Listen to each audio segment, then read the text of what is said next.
Ito po ang ating Africa Optea Premium Stroller. So good for newborn po siya, fully reclined up to 4 to 5 years old.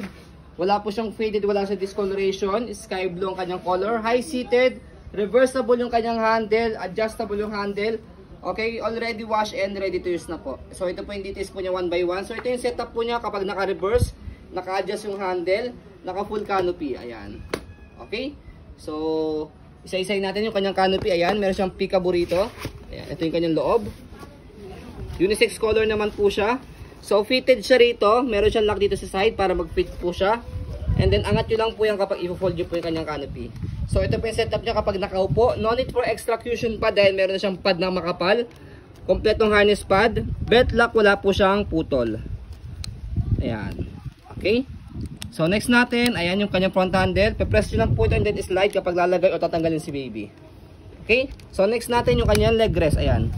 Adjustable yung kanyang leg rest kapag nakahiga. Kapag nakaupo, balik nyo lang po siya. Pull back nyo lang.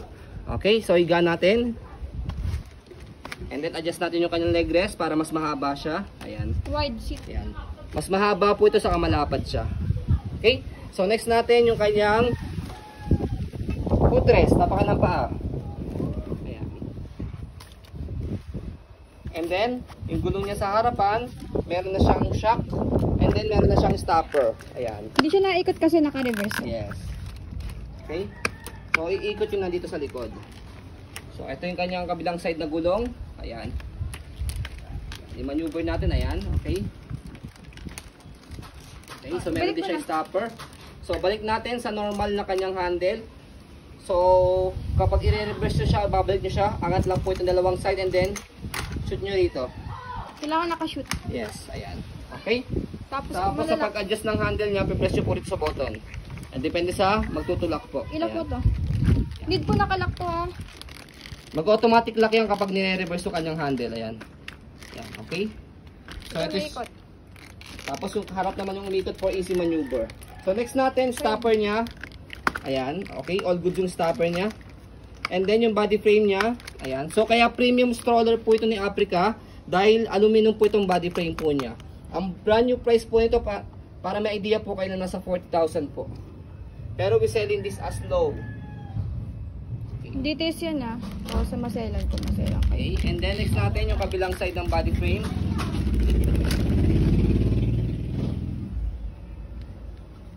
Okay. Aluminum po yan. Next natin yung basket niya. Yan, laki ng basket niya. Marami kayong pwede mailagay.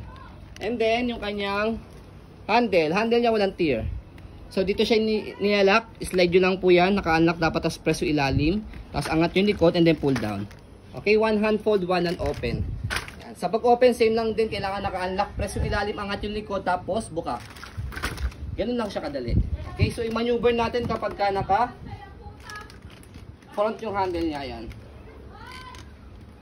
So kung gusto lang naman ni baby na naka-reverse, depende po sa inyo. Okay? So by the way, dito siya ina-adjust kapag gusto niyo po siyang iupo, hatakin niyo po ito. Kapag gusto niyo naman po siya higa, press niyo po ito and then pull down. Ganun lang siya kadali. Okay? So ayan, as you can see, very details po kami sa iPhone pag-video. Kasi ang aming shop policy, no refund, no exchange, what you see is what you get. So yun po, maraming salamat. Have a nice day and God bless po.